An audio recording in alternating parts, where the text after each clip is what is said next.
Hello everyone, Rurikhan here coming at you with another first impressions video, and today we're going to be taking another look at Final Fantasy XIV, this time on the final retail version of the title. So we already gave a look to this particular game a while back during the first stages of beta on the PlayStation 4, and recently Ecoplay Portugal actually sent me the full game with 30 days for me to go ahead and try it out and give you guys my opinions on it, and that's pretty much what I've been doing for the past weekend. I'm recording this on the 14th of March, which is Monday, which is actually the release date of Final Fantasy XIV for the PlayStation 4. I'm not sure if I mentioned that it was for the PlayStation 4 that this particular video is referring to, but yes, that happens to be the case. Now, the footage that you guys are watching on the background is actually just some footage that I recorded of my Marauder.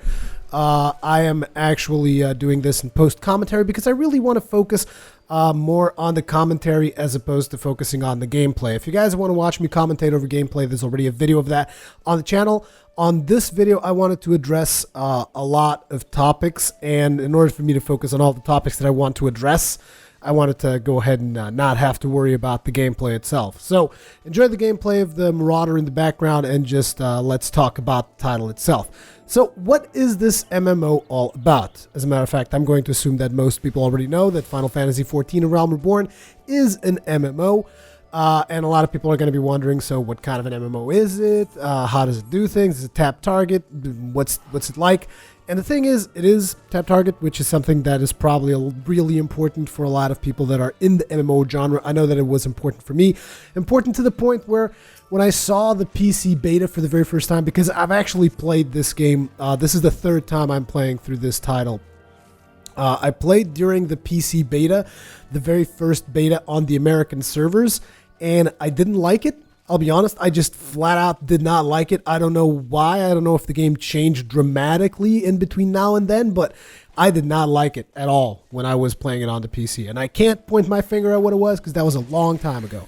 But I then played it on the PS4 during that beta weekend. I played a, I think it was an Arcanist or something. It was basically like a healing type deal class was what I was doing. And this time around I decided, no, I want to go for some tanking. I started playing with a Gladiator, and then I switched classes to a Marauder because I want to actually make a warrior build because there's advanced classes, all kinds of crazy stuff. And I've actually been having a lot of fun with it. Now, the thing about Final Fantasy XIV: A Realm Reborn is that it's not really trying to do something groundbreakingly new.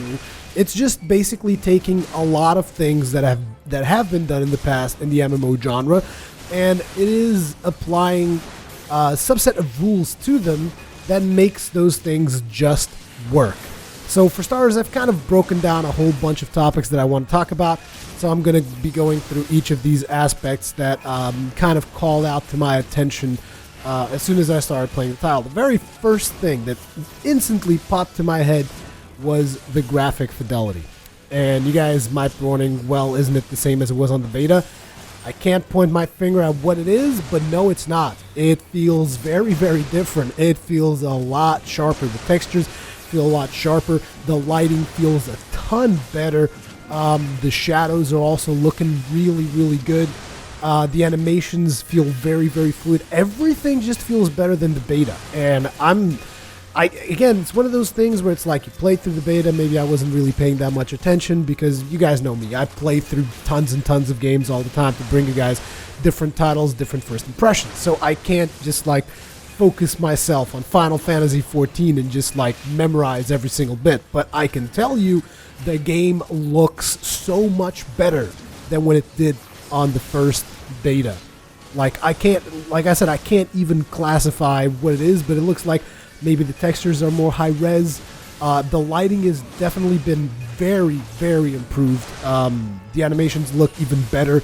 And let's talk about the frame rate, because obviously the frame rate is going to be a big concern. And all I can really say about the frame rate is that it is acceptable.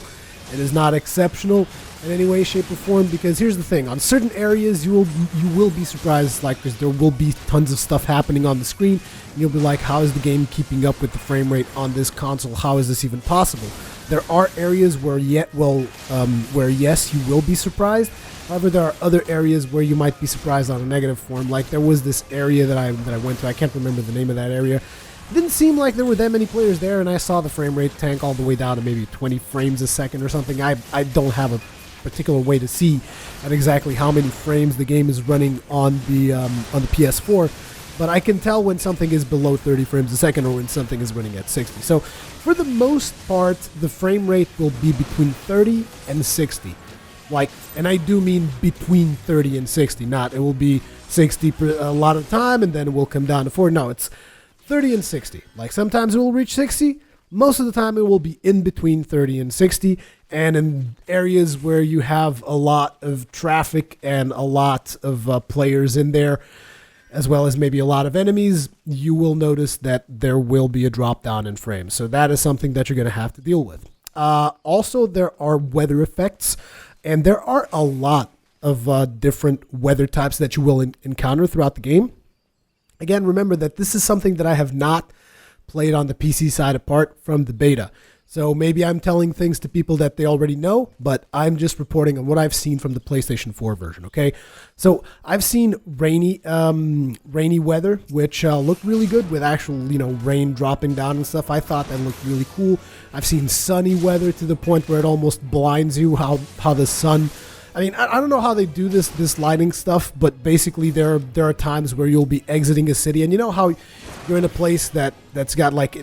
I'm talking in real life now. You're in a place that's got like some shadows, and then you go outside and there's just like bright sun and you're almost blinding. They kind of do that effect in the game, and I think that looks great. So you've seen sunny, I've seen foggy. I was really surprised. I'm not sure that I've seen foggy done this way on an MMO before, and I know that I sound like a total fanboy, and it's not really the case. It's just I was impressed. There's also overcast, which I believe is a term for when it's about to rain, but it's not really raining.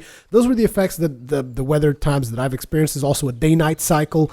So on the graphical side of things, I was very, very impressed by what this title was able to produce, and I was not expecting that at all. So now let's talk a little bit more about the gameplay. The gameplay feels rather solid. You have the choice of actually playing with a mouse and keyboard if you so desire, because as we all know, MMOs have been made since the dawn of time to use keyboard and mouse for the most part. So that is an option that they provide to you, but you can also use the controller. And I know that a lot of people are going to think, oh, the controller, it's so gimmicky, it's so this and that and the other. And to be completely honest, I don't think so. As a matter of fact, all the footage that you guys are watching, as well as another video that I will probably be releasing, because I also want to show you guys an instance, and that is not going to happen on this video, but all the footage that you're watching is actually me playing with a controller. There will be some times where you will see me kind of struggle with the tap targeting nature of things, because the way it works is you press X to select target, and then you press one of the triggers, and that gives you access to your hotbar, and then you press different buttons, like the buttons that they're using is the face buttons as well as the D-pad, so that will give you access to 8 skills on one trigger. Then you press the other trigger, that will give you access to another 8 skills, and then if you press R1, that is going to cycle you to a different hotbar. So if you need to have more than 16 skills, you will then have access to that. So that's kind of the way they're doing it.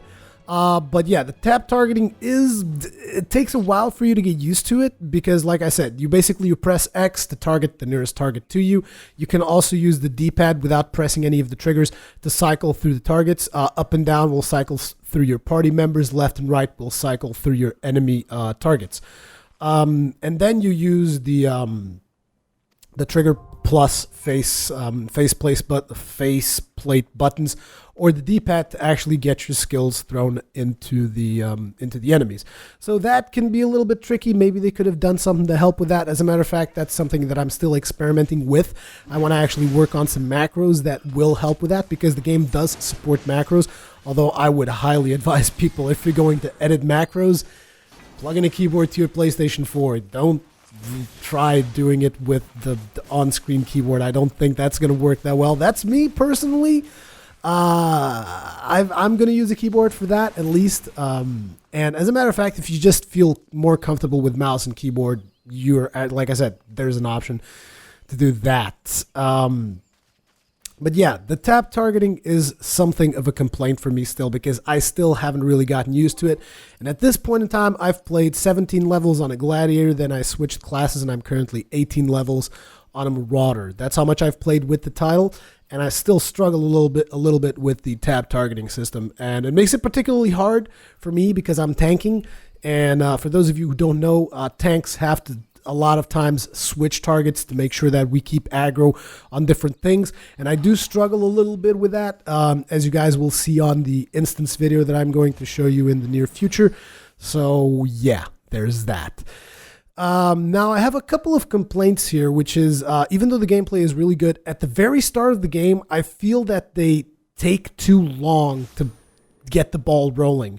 Like, here's the thing, there's a lot of text in this game, and I do mean there is a lot of text in this game. Like, at the very start of the game, they're going to have you running all over towns, delivering message, checking price lists on vendors to kind of like introduce you to the vendors and all that, visiting guilds, which is going to be very, very confusing for a new player to assimilate.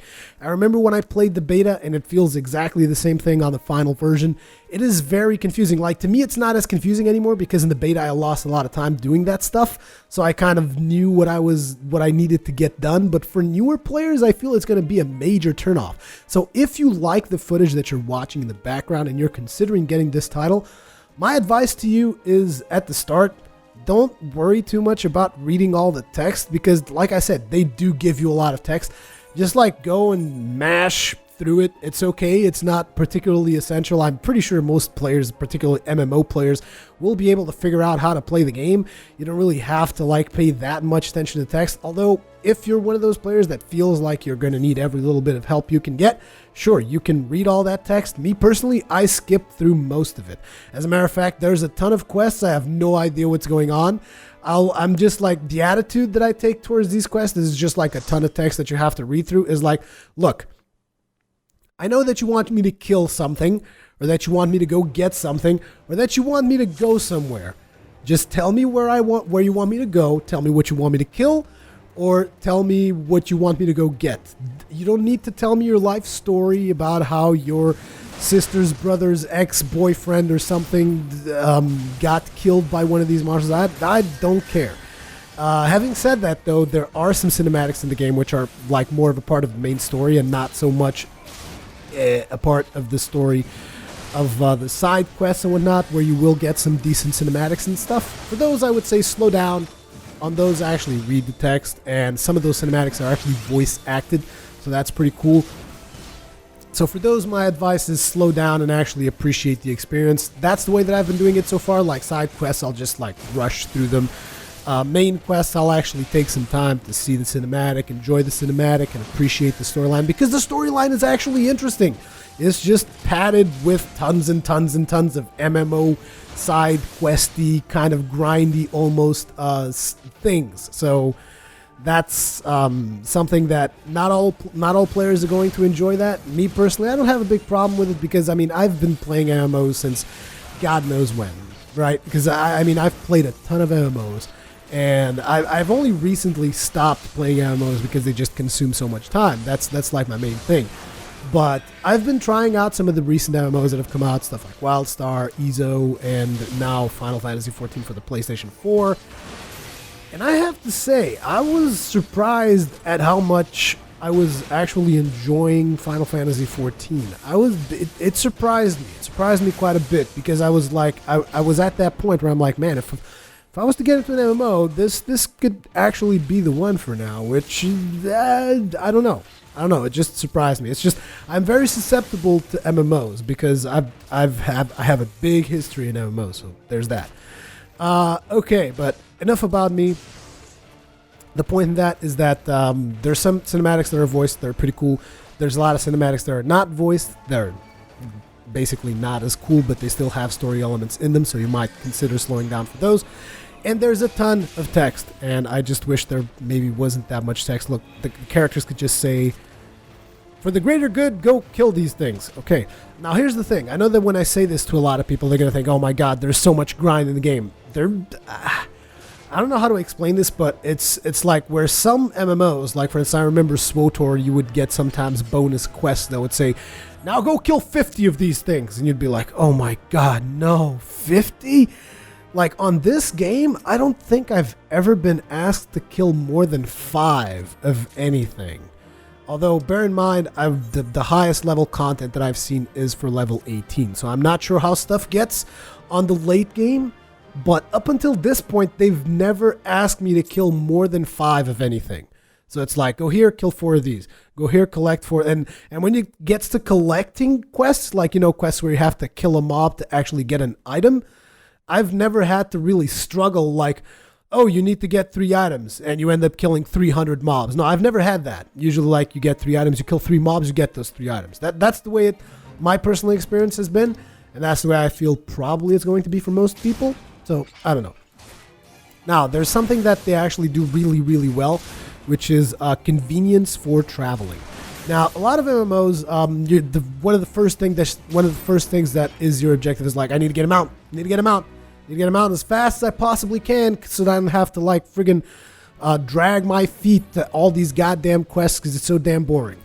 I have to say I haven't really felt the need for a mount. I mean, sure, I'd like to have a mount. It would help me get to places faster, but there's 2 very important things that they do here. There's these crystals, right? These aetherite crystals that you can attune to, and at any point in time, you can teleport to any of these crystals in the world, and that makes it really easy for you to get around. Now, naturally, this isn't free. This is going to cost you in-game currency. And the currency is going to be dependent upon the location where you are at any given time. So if you're all the way across the world, getting back to a place that's, like I said, completely across the globe, it's going to cost you something like, I don't know, 500 gold or something like that for my level right now. If, however, you're closer, it's going to cost you less. So there's that, the convenience of teleport. Then there's a skill that you get pretty much since level 0, which is sprint. And sprint is so useful. It is so good. Like, here's the thing. There's a resource that you use when you're fighting, which is called TP. I'm not exactly sure what TP stands for, but warriors, at least, that's what they use. Melee classes. I believe that other classes will use mana and stuff like that. Warriors mostly use a resource called TP. Now, what you do with sprint, the way that they've balanced it, is when you cast sprint, it uses up all your TP. So you're not going to be using sprint to run from mob to mob, because you're going to get to the mob and you're not going to have the resources to fight it. So when you're in an area fighting mobs, you're going to be just like running around, killing mobs, whatever, just normally. If, however, you need to get to a different area fast, you pull up sprint and you get a boost. Your character just runs real fast for a little bit. I think it's almost mount speed. I'm not 100% sure, but I've been sprinting behind players that were like on top of chocobos, and I think I could pretty much keep up with them. And the way this works is like it's going to give you a little bit of a speed boost, and after a while it's going to stop, but it recharges really fast. So like the cooldown's really fast. So you're going to sprint, and then after a while you like kind of stop and move at your regular speed for a couple of seconds, and then boom, you can press sprint again and keep going. So it is very convenient to actually move from location to location. I've never really felt like, oh my god, it's going to be so boring going from this point to that point. Oh damn, I can't bear it. So there's that, which is really good, which is, like I said, they're not doing anything particularly innovative, but they're taking a lot of stuff that people have done right and like building on top of that, like systems like these convenience travels. To me, I feel this is very, very important, because you never want to have a player be like, oh man, what a drag having to move from here to there.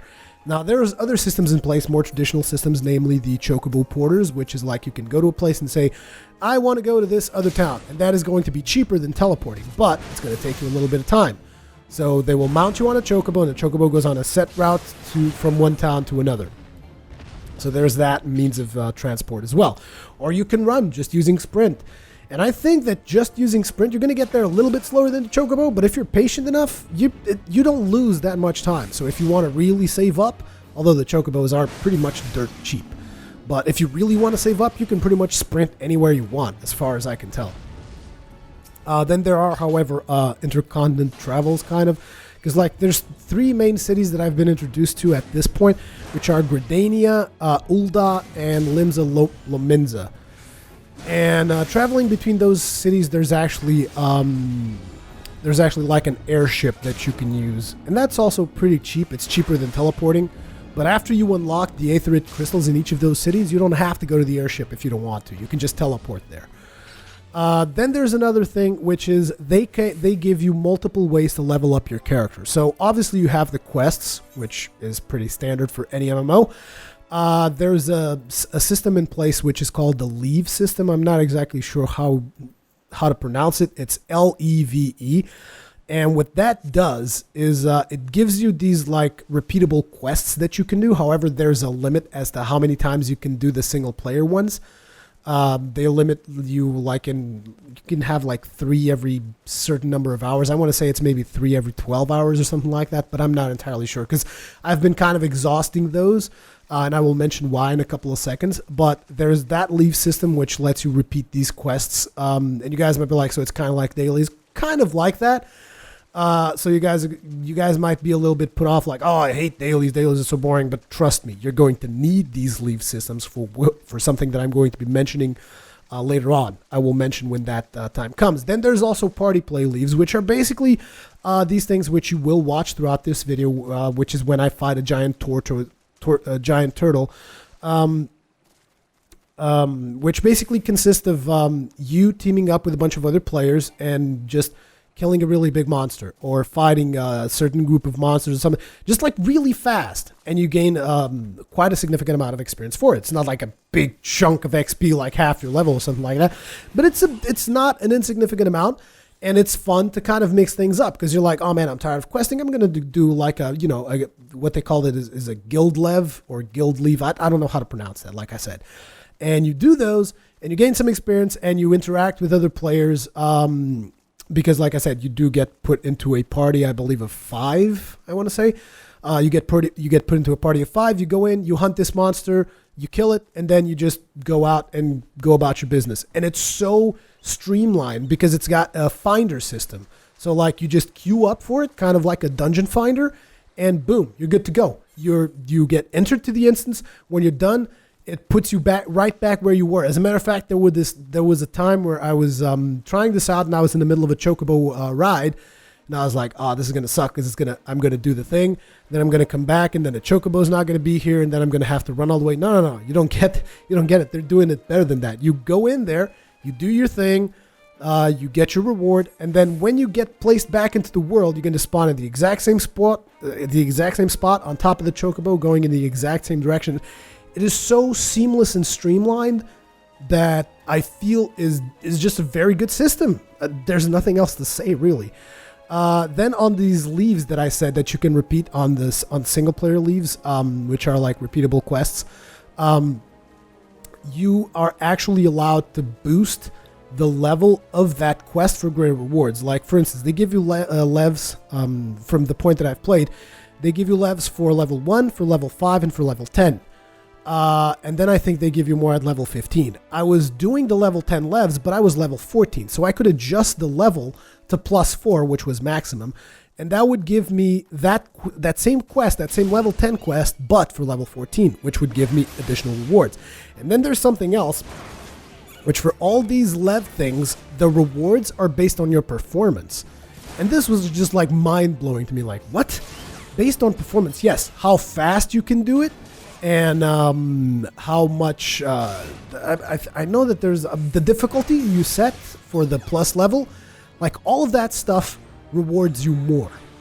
So it's just like this whole rewards based on player performance thing. I was like mind blown. I said, how come people haven't thought of this before? I don't get it. It seems so basic, you know? But yeah, there's that. And then another thing that you can use to level up is the hunting log, which you guys will probably see me do in the video here. Which is basically consists, every class will have a list of monsters for you to hunt. And if you hunt those specific monsters, you will gain XP each time that you complete it. Like, I believe that during this video, I'm hunting these mossless something, these giants that look like big boulders with arms and legs. And you kill those and then you move on, and there's going to be like a list. I don't know exactly how many monsters there is on each, but like after you complete like all the rank 1 monsters, you gain access to all the rank 2 monsters. You gain additional XP, so that's another way to level up your character. Then there's fates, which are these dynamic events that happen as you are going around through the world. You will see these pink dots on the map just kind of signaling like, look, there's an event over here, you might want to come here and and kill stuff here. Then besides that, besides all the leaves and besides the group leaves, there's also actual dungeons which are become accessible after level 15, and there is a dungeon finder, which to me it's like I've seen, like I told you guys, I've seen a couple of MMOs in the past, like Guild Wars took God knows how long to get their group finder working. And the way I feel about Dungeon Finder is that these days, if your MMO is launching without a Dungeon Finder, you're doing something wrong. Because people might come out and say, oh, but it's the interactivity with the community and it's great for people having to sit and trade chat all day long, asking for someone to come help them in a dungeon. No, it's not. Get over yourself. It's not great. You want to know what's great? What's great is me doing a quest, queuing up for a dungeon, go and do the dungeon, and after the dungeon is done, I'm right at the exact same spot I was previously still doing that quest. That is what's great, and that is a system that is like every MMO that is going to be launched from henceforth. If they do not have a dungeon finder, they are definitely doing something wrong. So there's a dungeon finder. Currently I've unlocked 2 dungeons, one for level 15 and one for level 16. And here's the beauty of this entire system. Both the fates, the levs, the dungeon finder, all of these things. You guys might be thinking, but yeah, when I get to a higher level, all this stuff is going to be made irrelevant. But there's a feature in the game, which is the level sync. And that allows you to sync your level to these different things. Like, for instance, if you go and you do a specific dungeon, like the dungeon that I will show you guys for level 15, you can do it all the way up to level 18. If you go do that dungeon after level, let's say, 30 or something, they're going to scale your level down to 18, which is the maximum level that you can do that dungeon at. So you can still go there at level 50, and it will still be challenging because you're going to be level 18. I mean, I say it's challenging. I haven't really tested it, but I'm assuming it's still going to be challenging. I mean, that would make sense. Then on the whole Fates thing, also to prevent people from going to a Fate event and just raffle stomping everything, you will also have to sync your level to the Fate that you are doing. If you are too high level, you actually cannot engage in the Fate. So you have to sync your level previously to that, so that there is some amount of challenge to it. So those are all really, really great features in my book. Then there's something else, which is the multiple classes. Basically, your one character can be anything you want. He can go from being a warrior to being a wizard. He can go from being a wizard to being a blacksmith. And all of these things are extremely streamlined, like pretty much everything else in the game. It's very streamlined, very seamless, very well integrated, in my opinion. So, like, the thing that you got to do is you have to speak to one of the guilds that, like, for instance, you want to join the Marauders. Like my case, I started out as a gladiator. At level 17, I decided, okay, now I want to level Marauder because I want to get Marauder to level 30. And the reason I want to get Marauder to level 30 is because of an advanced class, which I will mention in a couple of seconds. But what I did was, at level 17, I went to a town and talked with a guy that was a Marauder. And that guy says, okay, you want to become a Marauder? Great, here's an axe. And now here is something that they could have done better. I feel that they should give you a starter set of armor, because you're not going to keep your starter set of your starter armor set, right? I mean, you're playing a gladiator, and you get upgrades of armor as you're going around, and you're not going to keep your older armor. You're going to sell it. You're going to get rid of it somehow. You're not going to keep that around forever. So what happened was, when I became a Marauder, I was basically running around naked with an axe because I didn't have gear.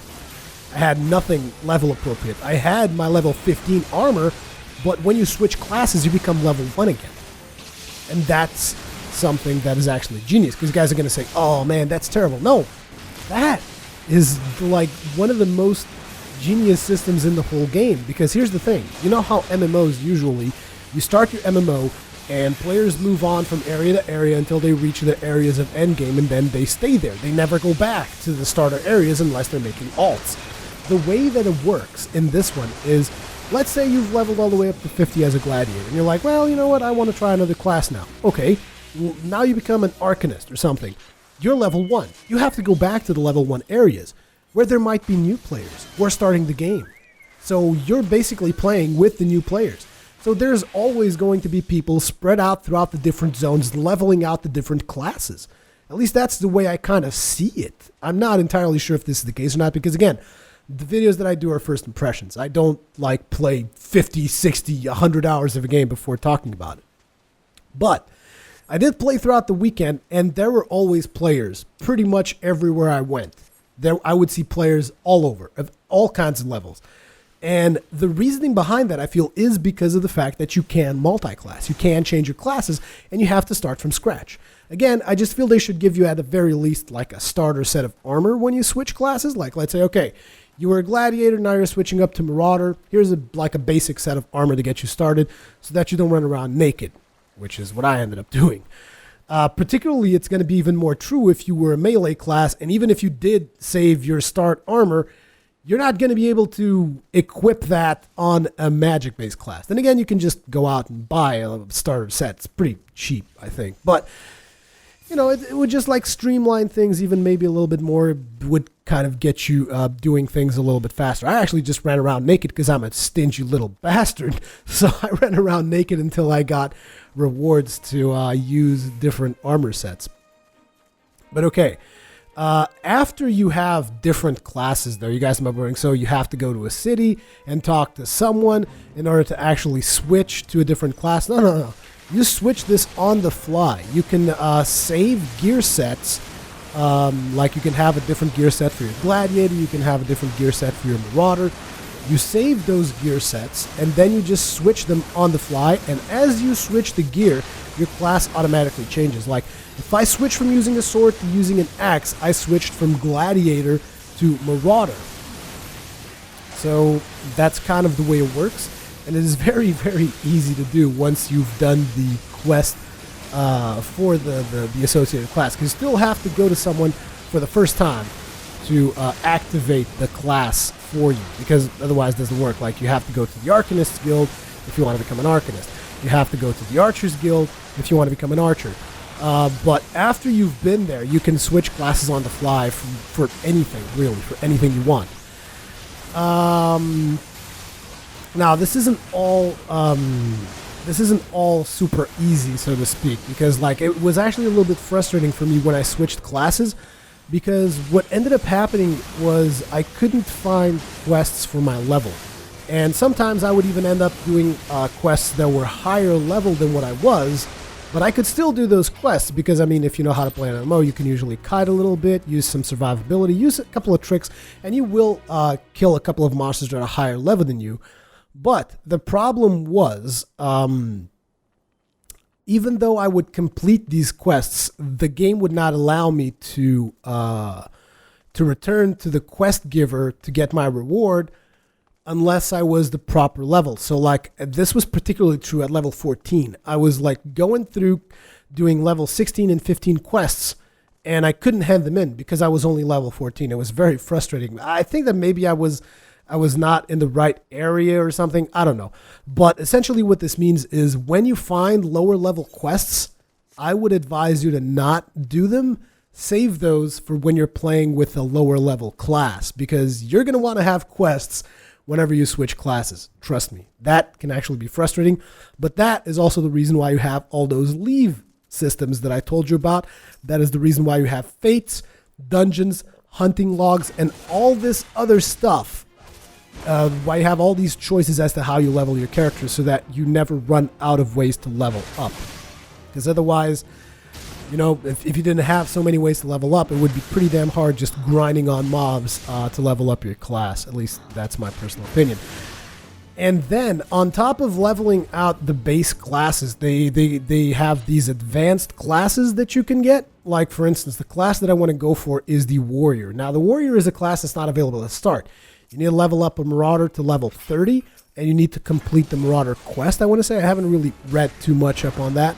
But you need to, I think you need to complete the Marauder quest, and you need to be at least level 30 Marauder and level 15 Gladiator, and that unlocks the Warrior class. And then you're probably, I assume, you can switch to the Warrior class somehow, and when you do that, you're going to start all the way up from level 1 again to keep on leveling. And again, that brings you back to those starter zones, brings you back to play with the new players. So I don't think that Final Fantasy XIV is going to suffer from the problem of people all being in the end game areas and never being in the starter areas. I think there's always going to be people in the starter areas doing the fates, doing the dungeons, doing the guild levs and all that stuff. Because, I mean, logically, that is the conclusion that I reach to from what I've seen in the game, from the mechanics in place. Logic dictates that people will be spread out throughout the starting areas because it's going to take you quite a bit of time to level everything to level 50. And then there's the professions. I'm not sure if I'm saying that right. Professions, jobs, crafting, basically. You can become a blacksmith. You can become a fisher. You can become a miner. And I'm not even entirely sure how those work because I didn't fool around with it that much. But the basis of it is the same way as the classes. It's like instead of equipping your sword, you equip a hammer. When you equip that hammer, you're now a blacksmith. You craft stuff, you gain experience. You can complete like fetch quests, I think. You can complete those as a blacksmith. You gain experience for your blacksmith class. And obviously the higher level you become, the better stuff you'll be able to craft. So it's just like there's a ton of stuff to do. I haven't even mentioned raids because I have no experience in raids and I've only done one dungeon up until this point, so I can't really say that much. But there are also raids at higher levels. I'm not exactly sure how many people those raids will be, but for those players that want to have the raiding experience, at least you should have like some form of communication like Skype or I don't know, or party chat in PlayStation 4. Don't know how that works. Never really used it. And then there's also seasonal events, and the only reason I mentioned this is because as I was recording, they were doing the Easter event, and I'm not into seasonal events, but for the people that enjoy seasonal events, like I'm going to assume they'll probably do something for Halloween, maybe something for the summer, maybe something for Christmas, and obviously something for Easter, or I don't know if they're going to do more events, but I'm going to assume that at least those will be covered. So for the people that like doing those seasonal event stuff, that's going to be available as well. And then there's also player housing, which, again, I have no idea because I don't have enough money, but they kind of take you to the place at the start of the game. They take you to the place where you will see the player housing thing, where you can buy a plot of land, and I assume that you can build a house or whatever. You can build maybe a guild hall. I don't even know what you can do in player housing, but I know that it's there. And then there's something else, which I'm guessing it's a small detail to a lot of people, but to me, it's such a big deal. I don't know why I make such a big deal of this, but there's inns. And obviously there's inns in pretty much every MMO in the world, so where you can log out and your character will gain rest of the XP and all that. But in this game, they have actual instanced rooms. So you go to the innkeeper and you're like, take me to my room. And you get ported to this instanced room, which the theme of the room changes depending on the city that you're at. And on that room, you have like a stash type thing, kind of like, bank or whatever. And then you also have a bed, which you can actually, when you click on the bed, you actually log out on the bed. And I just thought that's awesome because you actually see your character lying down on the bed and falling asleep or whatever. And then when you log back in, you actually see your character getting out of bed and waking up and getting ready to do stuff. I think that little detail is really, really cool. So I don't know. I think I'm sounding a little bit too much of a fanboy, particularly for someone who most likely isn't even going to play the game all that much, particularly because I don't have enough time to dedicate to an MMO that justifies having to spend a monthly fee. That's my main issue, because it's like, how can I justify paying, I don't know, 10 euros or whatever to play like 1-2 hours every week? Because that's what my schedule is going to allow after I make this video. But definitely had a lot of fun in Final Fantasy XIV: A Realm Reborn. The PlayStation 4 version looks pretty cool. Like I said, I didn't like the PC beta. I haven't checked out the PC version since. I might dip into that just out of curiosity because definitely the PlayStation 4 version is looking great. And yeah, I don't know. I just really enjoyed what I've played of the title so far. I'm going to have a video for you guys of me doing post commentary on an instance that I've done. And that is pretty much going to be it. I think I've mentioned pretty much everything that I can think of. So as per usual, feel free to leave me your comments, feedback, all that kinds of good stuff in the comment section below. Thank you very much for watching, and I will see you guys in the next one.